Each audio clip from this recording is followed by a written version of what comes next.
ይሄ ወሳኝ የሆነን መታጠፊያ እንደ ቁም ነገር እንዳይወስዱ የፖለቲካ አቋም ወስጃለሁ መረር ያለ ትግል አስተላልፋለሁ ብሏል። ስለዚህ ይሄ እርምጃ ወስዳለሁ ብሏል እኮ ይሄ አለመሄድ መብት ነው። በቃ 23 ደም ቤት አይ አለመሄድ መብት አይደለም። እርምጃ ወስዳለሁ ካለ በኋላ አለመሄድ ግዴታ ነው የሚሆነው፣ መብት አይሆንም። አይደለ? አዎ ግዴታ ነው። መብት ይሆን የነበረው መሄድ ኮንሲኩዌንስ። ፋኖ ህገ መንግስት አለው ይላል። ቀጥሎ ደግሞ እኔ ሰምቼ አላቅም። ፋኖ ህገ መንግስት ይኑረው አይኑረው የማውቀው ነገር አልነበረም። ፋኖ ህገ መንግስት አለው አለ። ቀጥሎ አንድ ሰው በምርጫ በመሳተፍ ምንም ለራሱም ለድርጅቱም በዚህ ደረጃ ማለት ነው የሚያመጣው ምንም ነገር የለም እና የሚቀረው ነገር እንግዲህ መብት የዛ ውስጥ መሳተፍ ቀረችብኝ አልቀረችብኝ ሲል መብት እኮ በአስቸኳይ ጊዜ አዋጅ ይደነገጋል አይደለም? ሀገር ችግር ውስጥ ሲገባ ትሄዲ። ሰላም ጤና ይስጥልን። እንዴት አላችሁ ውድ ቤተሰቦቻችን? ይህ ዘኢትዮጵያ ቻናላችን ነው። ቻናላችንን ስለምትከታተሉ ስለምትደግፉን፣ ሐሳብ አስተያየታችሁን ስለምትሰጡን እጅግ አድርገን እናመሰግናችኋለን። በወቅታዊ ፕሮግራማችን ዛሬም ተገናኝተናል። አማሃ ደገፋ ነኝ። በዛሬው ፕሮግራማችን የምንዳስሳቸው ጉዳዮች አሉ። የኢንጂነር ይልቃል ጌትነት አሁንም መነጋገሪያ የእሳቸው ጉዳይ አሁንም መነጋገሪያ መሆኑን ቀጥሏል። ፋኖ ባወጣው የምርጫ እገዳ ዙሪያ የሚሰጧቸው ሀሳቦች ቀስ ቀስ እያላችሁ ስትሰሟቸው ምን እየሆኑ ነው ኢንጂነር ይልቃል ጌትነት የሚል ጥያቄ እንድታነሱ የሚያስገድዳችሁ ነው። ለእሳቸው ጥያቄ የተሰጠ ምላሽም ጭምር አለ። ኤርሚያስ ለገሰ የሰጠው ምላሽ እሱንም ለማየት እንሞክራለን። ትላንትና ፋኖ ድል አድርግ ያለው የሚል መግለጫ ማለት መረጃ ሲያስተላልፍ ነበረ። እንዴት ይታያል የሚለው ይህንንም ጉዳይ ለማንሳት ነው የምንሞክረው። እስከ ፕሮግራማችን ፍጻሜ ድረስ አብራችሁን ቆይታችሁ ተከታተሉን ዘንድ የአክብሮት ግብዣችን ነው። ከኛ ጋር ስትቆዩ አብራችሁን ስትሆኑ ቻናላችንን ሰብስክራይብ ማድረግ፣ የደወል ምልክቱን መጫን፣ ቪዲዮቻችንም እንዲሁ ሼርና ላይክ ማድረግ ደግሞ እንዳትዘነጉ ልናስታውሳችሁ እንወዳለን። ስለምታደርጉት የትኛውም አይነት ትብብር ግን ከወዲሁ አስቀድመን እጅግ አድርገን ልናመሰግናችሁ እንወዳለን። በቀጥታ ወደ ዛሬው ፕሮግራማችን ነው የምናልፈው። አብራችሁን ቆዩ።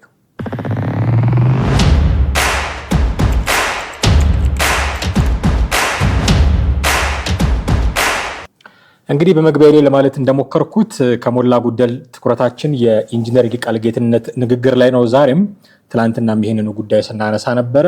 እንደው ሙሉውን በአንድ ፕሮግራም ለመሸፈን አስቸጋሪ ስለሆነ ነው አለፍ አለፍ እያልን የምናነሳው። የተናገራቸው ኢንጂነር ይልቃል ጌትነት ከቴዲ ጋር በነበራቸው ቆይታ የተናገራቸው ነገሮች ትንሽ ጥያቄን የሚያጭሩ ስለሆኑ እነሱን ነው እያነሳን የምንቆየው። እስኪ መጀመሪያ እንስማ ደግሞ ዛሬ ልናነሳ የወደድነውን ሀሳብ ምን እያለ ነው ይልቃል ጌትነት የሚለውን ለማየት ደግሞ እንዲመቸን እና ከአውድ ውጭ እየተረጎምንበት እንዳልሆነ ያልተናገረውን ነገር ተናግሯል ብለን እንዳልሆነ ለማስረዳትም ስለሚሆነን ጭምር ጥቂት የተናገረውን ነገር እንስማና ተመልሰን እንመጣለን።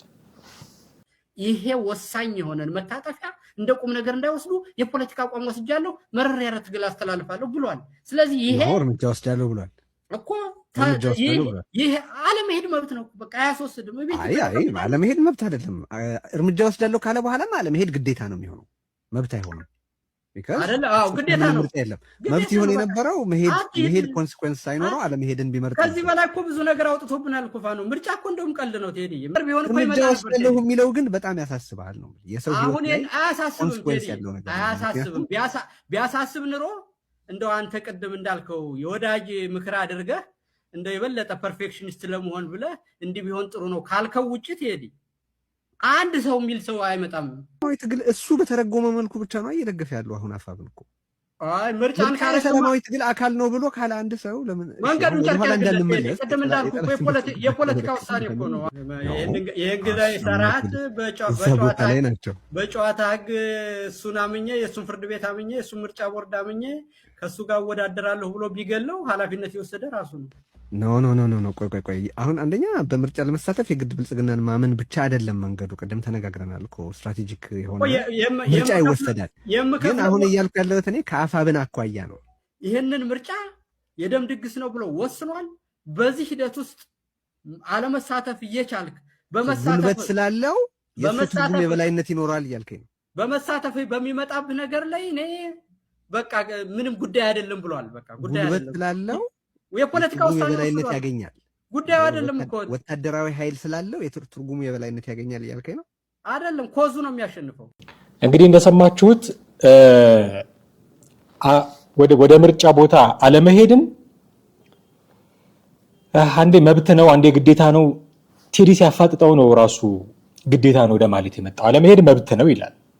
ፋኖ ደግሞ ከሄዳችሁ እርምጃ ወስዳለሁ ይላል። ቴዲ ምን አለው? እርምጃ ከወሰድክ አለመሄድ መብት አይሆንም ግዴታ ነው የሚሆን። አዎ እንደሱ ማለት ፈልጌ ነው ይላል። ደግሞ መሀል ላይ ይለዋል እና ከዚህ በፊት ኢንጂነር ይልቃል ጌትነት ሐሳቡን ብትደግፉትም ባትደግፉትም ለሚናገረው ንግግር ግን ክላሪቲ ኦፍ ቶት የነበረው ሰው ነው።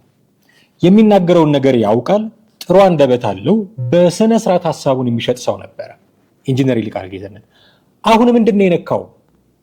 ኦኬ ምናልባት ጀስቲፋይ ሊደረግ የማይችልን ነገር ጀስቲፋይ ለማድረግ እየሞከረ ስለሆነ ይሆን?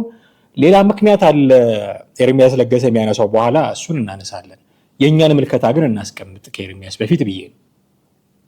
ጀስቲፋይ ሊደረግ የሚያስቸግር ጉዳይ ነው። አሁን ይሄ በቃ ምርጫ አትሄዱም ብያለሁ አትሄዱም፣ በቃ ይሄ ግግም ያለ ህግ ነው። አትሄዱም ብያለሁ አትሄዱም፣ ከሄዳችሁ እርምጃ ወስዳለሁ። ይሄ መብት ሊሆን አይችልም። አለመሄድ መብት ነው ይላል። መብት አይደለም ሲለው ደግሞ ግዴታ ነው ይላል። ምንድነው እንዲህ አይነት ውዝግብ ውስጥ የከተተው ኢንጂነር ይልቃል ጌትነትን? ምንድነው እንዲህ አይነት ውዝግብ ውስጥ የከተተው? ኦኬ ጀስቲፋይ ሊደረግ የማይችልን ነገር ጀስቲፋይ እያደረገ ስለሆነ ይሆናል ብዬ አስባለሁ። ይሄ በምንም አይነት አመክንዮ ልታስደግፉት የምትችሉት ውሳኔ አይደለም። ትላንትና ስንነጋገረው እንደነበረው እነዚህ ሰዎች ሰላማዊ ትግል እንቅስቃሴን የመረጡ ሰዎች ናቸው። የራሳቸው የትግል መስመር ያላቸው ሰዎች ናቸው። ኢቨን ትላንት እንዳነሳ ነው የራሱን የፋኖን ትግል የትጥቅ ትግልን ፋኖ ለውጊያ ኮዞች አሉት ብለው ኢንዶርስ ያደረጉ ሰዎች ናቸው። የሆነ ምክንያት ለፋኖ ትግል የሚፈላልጉ ሰዎችም ጭምር ያሉበት ነው። እነዚህን ሰዎች እኔ ከልክያለሁና ምርጫ መሳተፍ የለባችሁም፣ ኦኬ መከራ ሀሳብ ልታቀርብ ትችላለህ፣ ባትሳተፉ ጥሩ ነው ብለህ እኔ አልሳተፍም የሚል አቋም ስላለ ብትሳተፉ ግን እርምጃ ወስዳለሁ ማለት ኢሎጂካል፣ በምንም አይነት መንገድ ይሄ ሪዝነብል አይደለም። እኔ እንደማስበው አስቡ እያለ ነው። በእኔ ጭንቅላት እናንተ አስቡ እያለ ነው። እኔ ምላቸውን ብቻ አድርጉ እያለ ነው።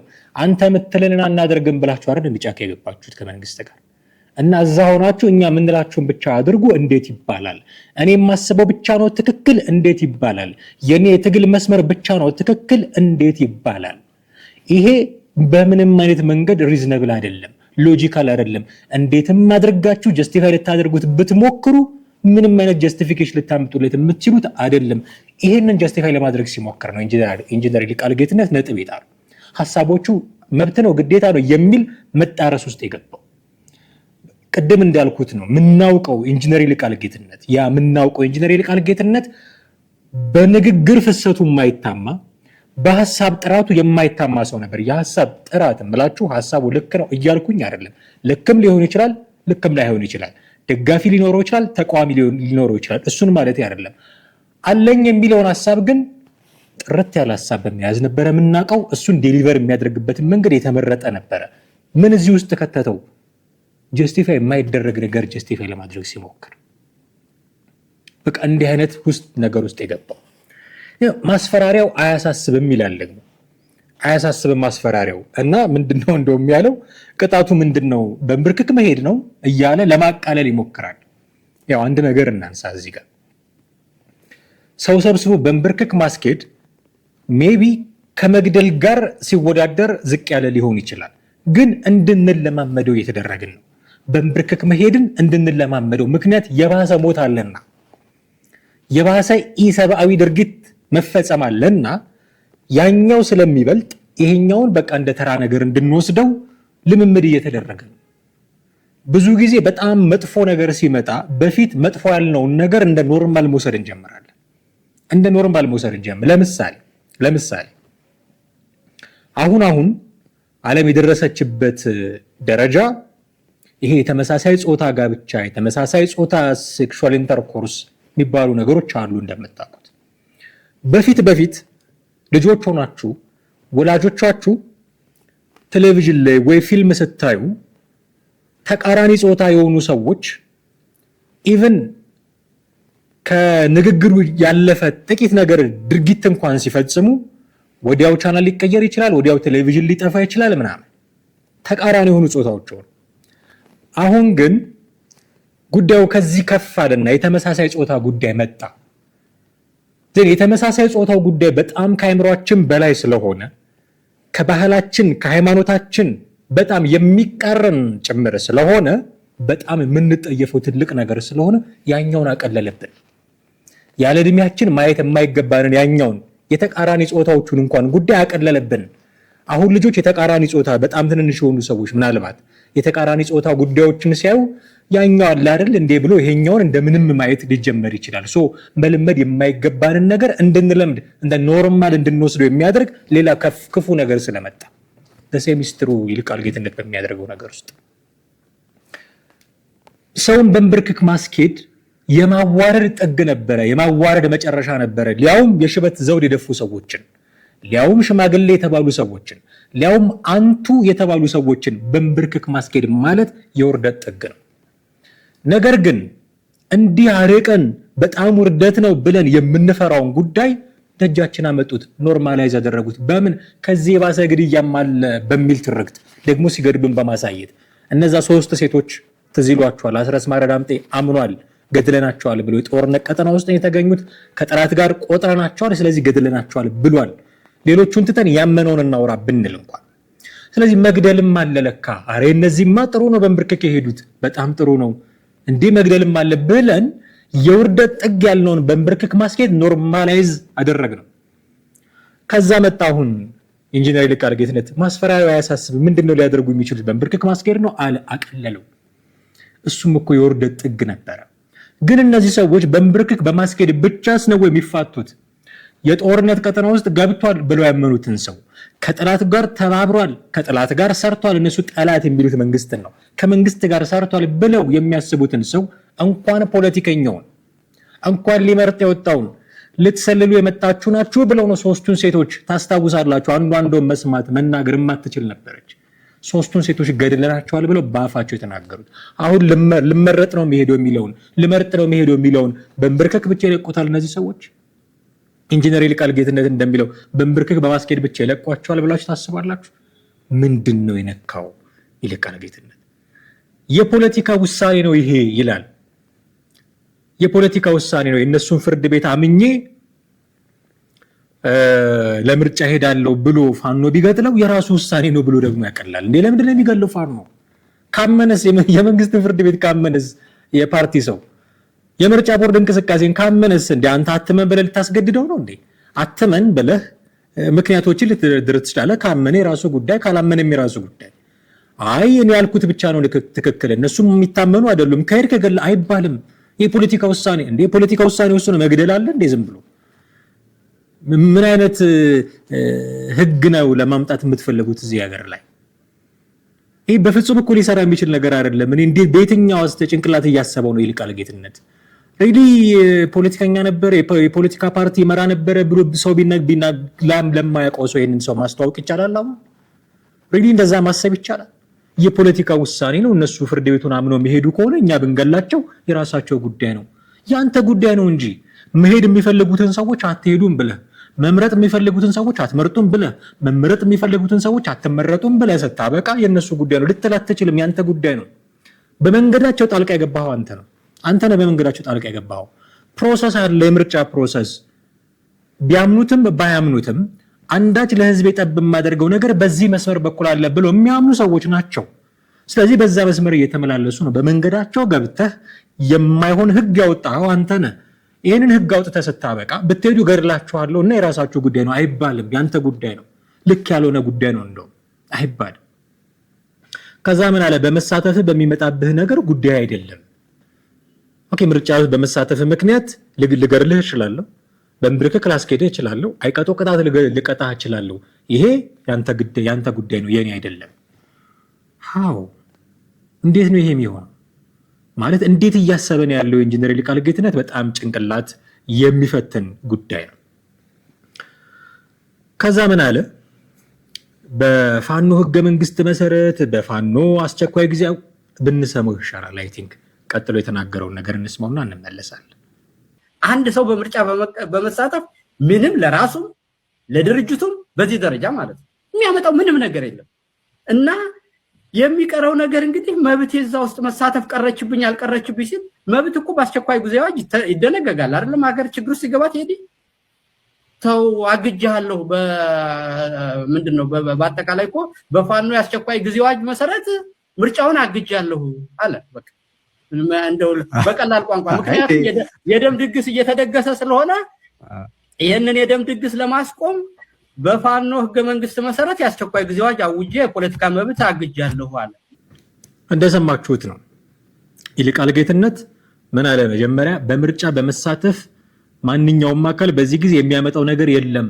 ኦኬ፣ ይሄ እንዲህ ብሎ ቢያበቃ ኖሮ ጤነኛ አስተሳሰብ ነው። ምክንያቱም በምርጫ እኔ ተሳትፎ ስለነበረ ተሳትፌ አይቼዋለሁ። ለኢትዮጵያ ጠብ ያለላት ነገር የለም፣ እናንተም ብትሳተፉ ከንቱ ድካም ነው ብሎ ሰጀስት ማድረግ እንዳይሳተፉ እነዚህ ሰዎች ምክር መስጠት፣ ፓስት ኤክስፒሪየንሱን የገለጸ ብትሳተፉም እኮ ምንም ለውጥ አታመጡም እያለ መምከር እንደውም ጥሩ ነው። ረጅም ጊዜ ፖለቲካ ላይ ከቆየ ሰው ኤክስፒሪየንሱን እንዲያጋራ ሼር እንዲያደርግ ነው የሚጠበቀው አይደለ? እንደዚህ ብቻ ብሎ ቢያበቃ which is good በጣም ጥሩ ነበር። ይሄንን ብሎ ግን አላበቃም። በምርጫ መሳተፋችሁ ስለማይጠቅማችሁ እንዳትሄዱ ከልክያለሁ፣ ከሄዳችሁ እርምጃ ወስዳለሁ። ኦኬ፣ የእሱ አቋም ምንድን ነው? በምርጫ መሳተፋችሁ ጥቅም አያመጣም ነው። አይ ጥቅም ያመጣል የሚል ሌላ ደግሞ ተፎካካሪ ተቃዋሚ ፓርቲ አለ። ለነዚህ ሰዎች ምላሽ መግደል ከሆነ፣ ለነዚህ ሰዎች ምላሽ ማስፈራሪያ ከሆነ፣ ለነዚህ ሰዎች ምላሽ እርምጃ ወስዳለሁ ማለት ከሆነ ምን ላይ ቆመን ነው የምንነጋገረው? ጋይስ የሆነ ኮመን ግራውንድ እኮ ያስፈልገናል እንዴ! ይሄን ያህል ተለያይተናል እንዴ? ይሄን ያህል የተለያየ ገጽ ላይ መሆን ሰው የተለያየ ገጽ ላይ ሊሆን ይችላል። ከይልቃል ጋር ግን የተለያየ መጽሐፍ ላይ ያለ ነው ጋይስ። የተለያየ መጽሐፍ ላይ አራምባና ቆቦ ነው በቃ ያለ ነው። እኔ ያልኩት ብቻ ነው ትክክል የሚል የፓርቲ አይመጣውም እኮ ይሄ አይመጣው። ስለዚህ መሳተፍ የለባችሁም ብሎ መምከር፣ መሳተፍ የለባችሁም ብሎ ፓስት ኤክስፒሪየንሱን ተናግሮ ሰጀስት ማድረግ which is normal። ብትሳተፉ እርምጃ ወስዳለሁ ግን ኖርማል አይደለም። ደግሞ እርምጃ የሚወስደው በምን መሰረት ነው? በፋኖ አስቸኳይ ጊዜ አዋጅ መሰረት አለው። የራሱ ህገ መንግስት አለው ፋኖ። በፋኖ አስቸኳይ ጊዜ አዋጅ መሰረት ስለዚህ ፋኖ አስቸኳይ ጊዜ አዋጅ አውጥቷል፣ አክብሩለት። ልክ መንግስት የአስቸኳይ ጊዜ አዋጅ ሲያወጣ የሚያከብሩ ነው የሚመስሉት እነዚህ ሰዎች። በቃ ያለ ምንም ቅድመ ሁኔታ የሚያከብሩ ነው የሚመስሉት። አሁን ፋኖ የአስቸኳይ ጊዜ አዋጅ ፋኖች የአስቸኳይ ጊዜ አዋጅ አውጥተናል ሲሉ አልሰማሁም። መግለጫው ላይ አስራስ ያነበበው መግለጫ ላይ ግን እሺ እንውሰድለት ላይ ለቃልም የአስቸኳይ ጊዜ አዋጅ አውጥቷል ፋኖ፣ ስለዚህ ለሱ ተገዙ እያለ ማን ነው ፋኖ የአስቸኳይ ጊዜ አዋጅ የሚያወጣው? አፍተር ኦል ማን ነው ፋኖ? አሜሪካ ቁጭ ብለህ አንተ የአስቸኳይ ጊዜ አዋጅ የምታወጣው ማን ነህ? አንተ ባወጣው አስቸኳይ ጊዜ አዋጅ እንድታወጣ እንድንገዛ አንተ እኛን የምታስገድደን ማን ነህ? እንዴ ባናስገድድ ልትገለን መንግስት ይሄን አደረገ ብላችሁ አይደል እንዴ የምትቃወሙት? የአስቸኳይ ጊዜ አዋጅ አወጣ፣ በተለምዶ የህግ አሰራር ምክንያት መቋቋም አልቻልኩም ብሎ የአስቸኳይ ጊዜ አዋጅ ሲያወጣ ህግ ጣሰ የምትሉት እናንተ ደግሞ መታችሁ እኔ በየትኛው ምክር ቤት አጸደቃችሁ የትኛው ህዝብ መርጧችሁ እንደሆነ በማላውቀው መንገድ አስቸኳይ ጊዜ አውጥተናል የምትሉት እናንተ ምንድናችሁ? ማናችሁ? ለምንድነው እናንተን አስቸኳይ ጊዜ አዋጅ እንድናከብር የምንገደደው? ለምንድነው ዲሞክራሲያዊ ጉዳዮችን ኤክሰርሳይዝ እንዳናደርግ የምንከለከለው? ለምንድነው ምርጫ መምረጥ፣ መመረጥ፣ መሳተፍ፣ መማር፣ ማስተማር እነሱ የምንከለከለው? ለምንድነው እርምጃ የሚወሰድብን? ለምንድነው ትምህርት ቤት ብትሄዱ፣ ምርጫ ጣቢያ ብትሄዱ ትገደላላችሁ የምንባለው? ለምንድን ነው እንዴ? መጥቼ ነው የገደልኩህ እንዴ? መጥቼ ነው የጭቆና አደረስኩብህ እንዴ? ሊል ነው የሚችላችሁ የማንኛውም የፖለቲካ ፓርቲ እንዴ ነው የሚላችሁ? የትኛውንም የፖለቲካ አሁን ለምሳሌ ኦነግ ትላንትና በአራት ክልሎች እሳተፋለሁ አለ። አማራ፣ ኦሮሚያ፣ ሐረሪ እና አዲስ አበባ ነው እንደዚህ እሳተፋለሁ አለ። ምንድን ነው የምትሉት? አሁን ኦቦ ዳውድ ኢብሳን እርምጃ ልትወስዱባቸው ነው? በቃ እሳቸው ላይ እርምጃ ልትወስዱ?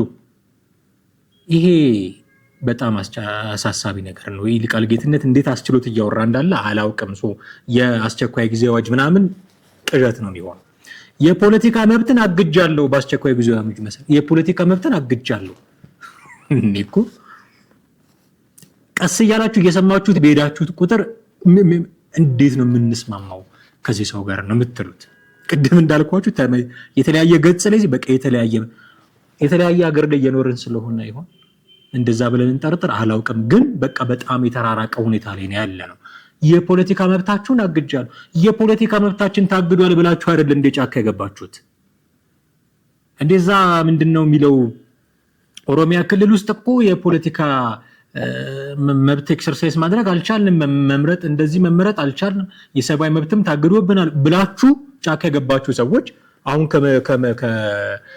ከጫካም ከአሜሪካ ሆናችሁ በምታስተላልፉት መልእክት የፖለቲካ መብት አግጃለሁ ይባላል።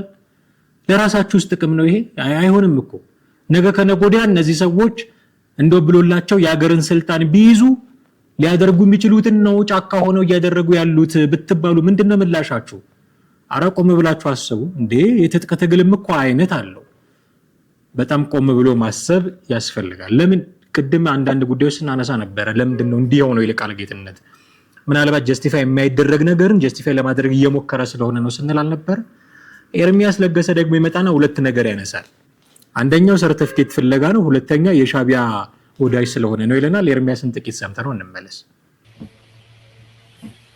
ሰርቲፊኬት እየፈለገ ስለሆነ ምናምን አይ ቲንክ መቀለዱ የሚሻል መሰለኝ። አሁን ከዚህ ሰውዬ ጋር ሲሪየስሊ ማውራትም ብዙ ይጠቅማል ብዬ አላስብም። ምናልባት የሚያመጡት ሰዎች ሲሪየስሊ ሀሳብ አለው ብሎ ከሆነ አይ ዋዝ ሪሊ ወንደር ያደርገኛል እውነት ለመናገር ማለት ጀስት ፈን ለመፍጠር ካልሆነ በስተቀር ብዙ እኔ በዚህ ደረጃ ተዋርዶ ማይቸው አላውቅም።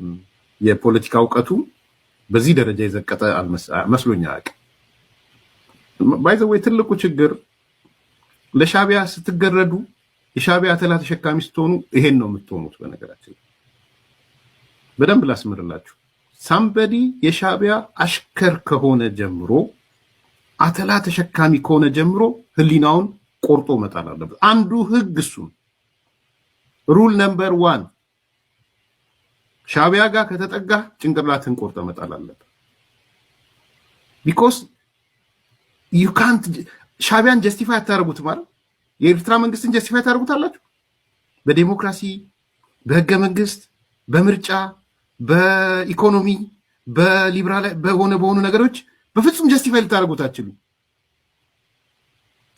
ሻቢያን ጀስቲፋይ ላለማድረግ ሌላውንም ነገር በዛ ማየት ስላለባችሁ ጭንቅላታችሁን ቆርጣችሁ መጣል አለባችሁ።